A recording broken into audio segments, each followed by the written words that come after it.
Hello friends, welcome to 24 knowledge official YouTube channel. आज के इस वीडियो में हम बात करेंगे एसएसबी सशस्त्र सीमा बल की न्यू रिक्रूटमेंट नोटिफिकेशन के ऑनलाइन फॉर्म अप्लाई प्रोसेस के बारे में। तो फ्रेंड्स, यहाँ पर जो ये नोटिफिकेशन है एसएसबी में, ये आपके वेरियस कांस्टेबल पोस्ट के लिए आपका जारी किया गया है, जिसमें आपकी फ्रेंड्स यहाँ पर जो नंबर ऑफ पोस्ट हैं वो आपको यहाँ पर देखने को मिल जाती हैं। टोटल 827 वैकेंसीज हैं जिसके लिए आप ऑनलाइन अप्लाई कर सकते हैं। यहाँ पर फ्रेंड्स आपको देखिए सीरियल नंबर दिए गए हैं। टोटल 11 पोस्ट रहती हैं। General, EWS, OBC, SC, ST में आपको ये डिवाइड कर बताई गई है। और ध्यान रखिएगा, आप केवल एक ही फॉर्म के लिए अप्लाई कर सकते हैं, एक ही पोस्ट के लिए आप अप्लाई कर सकते हैं।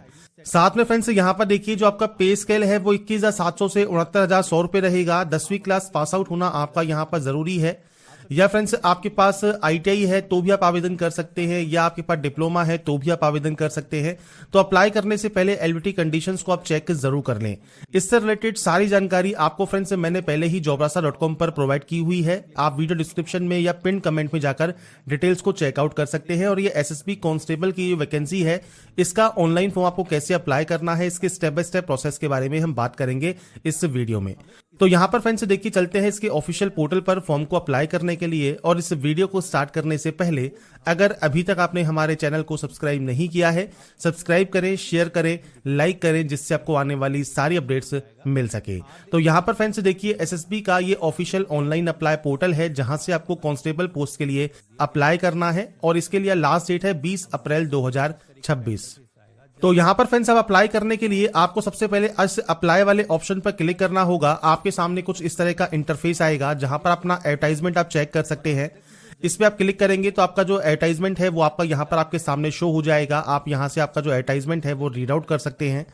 इसके बाद फ्रेंड्स यहाँ पर इंस्ट्रक्शंस दिए गए हैं, इंस्ट्रक्शंस को आप यहाँ पर रीड आउट कर सकते हैं। और इसके अलावा आप फोटोग्राफ एंड सिग्नेचर जो अपलोड करेंगे, ये पहले ही आप अपने पास स्कैन करके इमेज रख लें। और इसमें फ्रेंड्स कैसे आपको यहाँ पर फोटोग्राफ सिग्नेचर आपके होने चाहिए वो जानकारी आपको दी गई है। साथ में कैसे अपने फोटोग्राफ एंड सिग्नेचर को आप रिसाइज कर सकते हैं वो जानकारी भी आपको यहाँ पर देखने को मिल जाती है। अब बात करते हैं अप्लाई करने के लिए। सबसे पहले रजिस्ट्रेशन नंबर आपको चाहिए लॉगिन करने के लिए। तो आपको फ्रेंड्स यहाँ पर देखिए जो ऊपर ऑप्शन मिलता है रजिस्टर का, आप इस ऑप्शन पर क्लिक करेंगे रजिस्ट्रेशन करने के लिए। इस ऑप्शन पर क्लिक करने के बाद आता है पोस्ट अप्लाइड फॉर। तो आप किस पोस्ट के लिए अप्लाई कर रहे हैं? वेटनरी के लिए, ड्राइवर के लिए, गार्डनर के लिए, कोबलर के लिए, टेलर के लिए, वॉशरमैन के लिए। और ध्यान रखिएगा आप केवल एक ही पोस्ट के लिए आवेदन कर सकते हैं। और इसमें जो भी एलिजिबिलिटी कंडीशंस आप फुलफिल करते हैं वो पोस्ट आप यहाँ पर सेलेक्ट कर सकते हैं। आपके सामने यहाँ पर देखिए मैंने क्वालिफिकेशन शो की हुई है। तो आपके अकॉर्डिंग आपको जो भी पोस्ट के लिए अप्लाई करना है उस पोस्ट के अकॉर्डिंग आपको जानकारी जो है वो आपको यहाँ पर फिल करनी होगी। तो सबसे पहले फ्रेंड्स आपको यहाँ पर देखिए पोस्ट सिलेक्शन पर जाना है। इसके बाद आपको यहाँ पर जो भी आप पोस्ट सेलेक्ट कर रहे हैं वो पोस्ट आप यहाँ पर सेलेक्ट कर सकते हैं। जैसे हमने मान लीजिए कारपेंटर सेलेक्ट कर लिया है, तो यहाँ पर देखिए आपके सामने आता है मैट्रिकुलेशन पास आउट होना जरूरी है, या आपके पास 2 साल का एक्सपीरियंस होना जरूरी है। अगर आपके पास एक्सपीरियंस नहीं है तो 1 साल का सर्टिफिकेट कोर्स और 1 साल का एक्सपीरियंस होना जरूरी है, या आपके पास 2 साल का आईटीआई होना जरूरी है अप्लाई करने के लिए। तो आपको इन पोस्ट को सेलेक्ट करने से पहले ये ध्यान रखना है जो भी क्वालिफिकेशंस है वो आपको फुलफिल करनी होगी। इसके बाद आता है फ्रेंड्स आपका नाम। तो आपको यहाँ पर आपका नाम देना है, फर्स्ट नेम, मिडिल नेम या लास्ट नेम, आपका जो भी नाम है वो आप दे सकते हैं। इसके बाद आपका फादर नेम देना है, मदर नेम देना है। नेक्स्ट आपका ऑप्शन आता है डेट ऑफ बर्थ का। तो आपको यहाँ पर आपकी जो भी डेट ऑफ बर्थ है, डेट, मंथ एंड ईयर, वो आप यहाँ से सेलेक्ट कर सकते हैं। इसके बाद फ्रेंड्स यहाँ पर आपका जो नेक्स्ट ऑप्शन आएगा वो आएगा आपके डेट ऑफ बर्थ का। डेट ऑफ बर्थ के बाद फ्रेंड्स आपका जो नेक्स्ट ऑप्शन है वो फ्रेंड्स आपके जेंडर का है, आप जेंडर सेलेक्ट करेंगे। इसके बाद नेशनलिटी सेलेक्ट करेंगे, आपका रिलीजन कौन सा है इनमें से वो आप सेलेक्ट कर सकते हैं। मैरिटल स्टेटस क्या है वो आपको यहाँ पर सेलेक्ट करना होगा। और उसके बाद है कैटेगरी, जनरल कैटेगरी है, ईडब्ल्यूएस कैटेगरी है, ओबीसी कैटेगरी है, एससी या एसटी कैटेगरी है। आप अपने अकॉर्डिंग जो भी आपकी कैटेगरी है वो आप यहाँ पर सेलेक्ट कर सकते हैं। अब हम बात करेंगे फ्रेंड्स यहाँ पर रिजर्व कैटेगरी की, कि आप कैसे रिजर्व कैटेगरी से फॉर्म को अप्लाई कर सकते हैं। अब यहाँ पर कहता है कि आपने जो भी कैटेगरी सेलेक्ट की है उससे रिलेवेंट सर्टिफिकेट आपको डॉक्यूमेंट वेरिफिकेशन के समय शो करना होगा। और इसका जो फॉर्मेट है वो आपको फ्रेंड्स नोटिफिकेशन में देखने को मिल जाता है। इसके बाद आता है फ्रेंड्स आप इन कम्युनिटी से अब बिलोंग करते हैं नहीं करते हैं। अगर आप करते हैं तो यस कर सकते हैं, आपको इस कम्युनिटी को सेलेक्ट करना होगा और उससे रिलेटेड सर्टिफिकेट की जानकारी प्रोवाइड करनी होगी। जो आपका डोमिसाइल है जम्मू एंड कश्मीर में इस टाइम के दौरान है या नहीं है वो आपको देना है। 1984 या 2002 के अफेक्टेड हैं आप राइट्स के, तो आप यस या नो कर सकते हैं। एक्स सर्विसमैन है आप यस करते हैं। आपका डेट ऑफ एनरोलमेंट क्या है, डेट ऑफ रिटायरमेंट क्या है, मेडिकल कैटेगरी कौन सी है, रीजन क्या है रिलीज का या डिस्चार्ज का, और आपकी एजुकेशन क्वालिफिकेशन सिविल है, मिलिट्री है, वो आप दे सकते हैं। नहीं है तो आप इसमें भी नो करेंगे।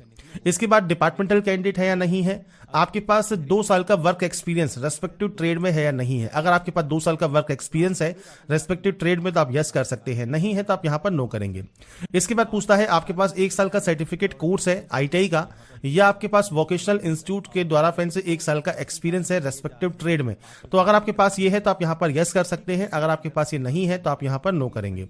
तो ये ध्यान रखिएगा, जो भी आप यहां पर पोस्ट के लिए अप्लाई कर रहे हैं उसकी एलबीटी कंडीशंस को फुलफिल करना जरूरी है। इसमें अगर आपके पास 2 साल का एक्सपीरियंस है तो आप यस कर सकते हैं, आईटीआई है आपके पास 1 साल का, या आपके पास 1 साल का एक्सपीरियंस है तो आप यहां पर यस कर सकते हैं। इसके बाद टाइप ऑफ आईडी कौन सा है, तो कोई भी टाइप ऑफ आईडी आप सेलेक्ट कर लेंगे। इसके बाद उस आईडी कार्ड का नंबर यहां पर आप प्रोवाइड करेंगे। आइडेंटिफिकेशन मार्क होता है, जैसे कोई कट का निशान है, कोई मोल है, कोई बर्न का निशान है, तो आप उसकी जानकारी दे सकते हैं। आपका active and valid mobile number और मेल एड्रेस आपको यहां पर एंटर करना होगा। इसके बाद आता है आपका क्वालिफिकेशन। क्वालिफिकेशन में फ्रेंड्स सबसे पहले यहां पर है मैट्रिकुलेशन, तो आप अपने स्कूल का नाम दे सकते हैं, आप अपने बोर्ड का नाम दे सकते हैं, आप अपने इंस्टीट्यूट का नाम दे सकते हैं। इसके बाद है ईयर ऑफ पासिंग, आपने इसको कब पास किया है वो आपको यहां पर जानकारी प्रोवाइड करनी है। आपके 10th का रोल नंबर क्या है, 10th का सर्टिफिकेट नंबर क्या है, ये आपको प्रोवाइड करना होगा। ये आपके मार्कशीट और सर्टिफिकेट पर मेंशन होता है, तो आपके मार्कशीट को चेक कीजिए, रोल नंबर और सर्टिफिकेट नंबर उस पर मिल जाएगा। इसके बाद है डेट ऑफ इशू, तो आपका फ्रेंड्स कब जो है 10th का जो सर्टिफिकेट है अब वो इशू हुआ है, मार्कशीट इशू हुई है, वो जानकारी आप दे सकते हैं। डेट ऑफ इशू उसमें लिखा होता है आपके मार्कशीट और सर्टिफिकेट पर। इसके बाद आता है subject, science as a main subject है या एनी सब्जेक्ट है, तो आप यहां पर कोई भी ऑप्शन को सेलेक्ट कर सकते हैं कि एनी सब्जेक्ट है आपके यहां पर। इसके अलावा अगर साइंस भी है तो आप science as a main subject भी सेलेक्ट कर सकते हैं, कोई दिक्कत नहीं होगी क्योंकि 10th में आप साइंस भी पढ़ते हैं, तो ये आपके ऊपर डिपेंड करता है। इसके बाद आता है परसेंटेज, आपकी परसेंटेज कितनी है वो आपको यहां पर एंटर करना है। और ये फ्रेंड्स यहां पर एंटर करने के बाद आता है 10+2। अगर आप 10+2 पास आउट है तो 10+2 की जानकारी प्रोवाइड कीजिए। डिप्लोमा है तो आप डिप्लोमा की जानकारी प्रोवाइड कीजिए। डिग्री है तो डिग्री की जानकारी प्रोवाइड कीजिए। पोस्ट ग्रेजुएशन है तो पोस्ट ग्रेजुएशन की जानकारी आप प्रोवाइड कर सकते हैं। अब जैसे मान लीजिए डिप्लोमा की आप एंट्री करते हैं तो आपका जो है इंस्टीट्यूट का नाम आप यहाँ पर दे सकते हैं, बोर्ड का नाम दे सकते हैं, आपका ईयर ऑफ पासिंग क्या है, रोल नंबर क्या है, सर्टिफिकेट नंबर क्या है, डेट ऑफ इशू क्या है, सब्जेक्ट कौन सी है और परसेंटेज आपकी कितनी है वो आपको जानकारी प्रोवाइड करनी है। तो आपके पास जो जो क्वालिफिकेशंस हैं उन सबकी आप यहाँ पर एंट्री करेंगे और उसके बाद नेक्स्ट स्टेप पर क्लिक आप कर सकते हैं। इसके बाद फ्रेंड्स यहाँ पर देखिए नेक्स्ट ऑप्शन है आपके परमानेंट एड्रेस का। तो यहाँ पर फ्रेंड्स आपको आपका जो एड्रेस है वो आपको देना है। आपका विलेज या टाउन कौन सा है, पोस्ट ऑफिस कौन सा लगता है, तहसील कौन सी है, पुलिस स्टेशन कौन सा आपका लगता है, इसके अलावा कौन सा स्टेट आपका है, डिस्ट्रिक्ट कौन सा है, ये बेसिक जानकारी आप एंटर करेंगे। आपका पिन कोड क्या है ये आप दे सकते हैं। परमानेंट और कॉरेस्पॉन्डेंस एड्रेस अलग अलग है तो आप अलग अलग एंट्री कीजिएगा। अगर ये सेम है तो आप यस पर क्लिक करेंगे, कॉपी हो जाएगा। इसके अलावा आपके पास है डिक्लेरेशन ऑफ क्रिमिनल केस, तो आपके खिलाफ कोई भी केस वगैरह है या नहीं है वो जानकारी आप यहां पर प्रोवाइड करेंगे। इसके बाद फ्रेंड्स यहां पर देखिए जो नेक्स्ट ऑप्शन आता है वो आता है क्रिएट पासवर्ड का। तो आपको यहां पर देखिए पासवर्ड क्रिएट करना है 6 कैरेक्टर का। तो अब कैसा भी पासवर्ड यहां पर क्रिएट कर सकते हैं, बस ध्यान रखिएगा वो 6 कैरेक्टर का जो पासवर्ड है वो आप यहां पर जनरेट करेंगे। तो आप चाहे तो न्यूमेरिकल वैल्यू में से क्रिएट कर सकते हैं या अल्फाबेट्स में क्रिएट कर सकते हैं। 6 डिजिट का ही आपका यहां पर जो है पासवर्ड क्रिएट होगा। इसके बाद आपसे कहता है आप डिक्लेयर करेंगे कि आपने केवल इसी पोस्ट के लिए अप्लाई किया है और उसके बाद यहां पर भी डिक्लेयर करेंगे। और ये करने के बाद आपको सिंपली प्रोसीड वाले ऑप्शन पर क्लिक करना है। इसके बाद फ्रेंड्स यहाँ पर नेक्स्ट ऑप्शन आता है आपके प्रीव्यू का। तो अगर आपको यहाँ पर लगता है कोई भी गलती आपसे हो गई है तो आप एडिट डिटेल्स कर सकते हैं। अगर आपको लगता है कोई भी गलती नहीं है तो आप सिंपली यहां से डिक्लेयर करेंगे, इस कैप्चा कोड को फिल करेंगे और यहां पर सबमिट एप्लीकेशन का एक ऑप्शन है, आप यहां से फॉर्म को जो है सबमिट कर देंगे। इसके बाद फ्रेंड्स यहाँ पर आपको यहाँ पर देखिए सिग्नेचर एंड फोटो आपको अपलोड करना है। फोटोग्राफ का फ्रेंड्स आपको यहाँ पर स्पेसिफिकेशन दिया गया है। आपको फ्रेंड्स फोटो ध्यान रखना है 6 महीने ज्यादा पुरानी आपकी नहीं होनी चाहिए। ऐसे ही आपको सिग्नेचर अपलोड करना है व्हाइट पेपर पर ब्लैक या ब्लू पेन से। आपको ब्राउज पर क्लिक करना है, फाइल को सेलेक्ट करना है और यहाँ पर अपलोड कर देना है। इसके बाद फ्रेंड्स यहाँ पर देखिए अब आपका जो फॉर्म है वो यहाँ पर सबमिट हो गया है। फॉर्म सबमिट होने के बाद अगर आपकी एप्लीकेशन फीस यहाँ पर नहीं लगती है तो डायरेक्टली आपका फॉर्म सबमिट हो जाएगा। आप यहाँ पर प्रिंट एप्लीकेशन के ऑप्शन से प्रिंट आउट ले पाएंगे। अगर आपका यहाँ पर एप्लीकेशन फीस लगता है तो आपको पे ऑनलाइन का ऑप्शन मिलेगा, आप इस ऑप्शन पर क्लिक करेंगे। इसके बाद फ्रेंड्स आप आ जाएंगे एसबीआई के ऑफिशियल पोर्टल पर जहां से आपको अपना पेमेंट कंप्लीट करना है। आप चाहे तो कार्ड यूज कर सकते हैं, आप चाहे तो नेट बैंकिंग यूज कर सकते हैं, आप चाहे तो यूपीआई यूज कर सकते हैं। यूपीआई क्यूआर को सेलेक्ट कीजिए, पे नाउ पर क्लिक कीजिए और उसके बाद फ्रेंड्स जो ये क्यूआर कोड है आप इसे स्कैन करके आपका जो पेमेंट है वो आप कंप्लीट कर लेंगे। और पेमेंट कंप्लीट होने के बाद आपका जो फॉर्म है वो फाइनल सबमिट हो जाएगा और अपना एप्लीकेशन फॉर्म का जो फ्रेंड्स प्रिंट आउट है वो आप सेव या डाउनलोड करके अपने पास रख पाएंगे। तो यहाँ पर फ्रेंड्स देखिए जो प्रोसेस है आपके एसएसबी कांस्टेबल ऑनलाइन फॉर्म 2026 को आप कैसे अप्लाई कर सकते हैं, इसकी जानकारी मैंने आपको प्रोवाइड कर दी है। बाकी की जानकारी आप इसकी ऑफिशियल वेबसाइट पर जाकर चेकआउट कर सकते हैं। और ध्यान रखिएगा फॉर्म को अप्लाई करने से पहले नोटिफिकेशन को ध्यान से चेक जरूर कर लें, इसके फॉर्म अप्लाई की गाइडलाइंस को चेक कर लें, उसके बाद ही आप इसमें फॉर्म में अप्लाई करेंगे। बाद में अगर आप फॉर्म को कंप्लीट करना चाहें तो रजिस्ट्रेशन आईडी और पासवर्ड के साथ आप यहां पर सिंपली लॉगिन कर सकते हैं। पासवर्ड भूल गए हैं तो फॉरगेट पासवर्ड कर सकते हैं, रजिस्ट्रेशन नंबर भूल गए हैं तो रजिस्ट्रेशन नंबर भी फॉरगेट आप कर सकते हैं। तो यहां पर देखिए मैंने कोशिश की है आपको जानकारी प्रोवाइड करने की। बाकी फ्रेंड्स डिटेल्स को एक बार चेक जरूर कर लें नोटिफिकेशन पर जाकर, और उसके बाद जो भी पोस्ट के लिए अप्लाई करना चाहते हैं आप उस पोस्ट के लिए अप्लाई ऑनलाइन कर सकते हैं।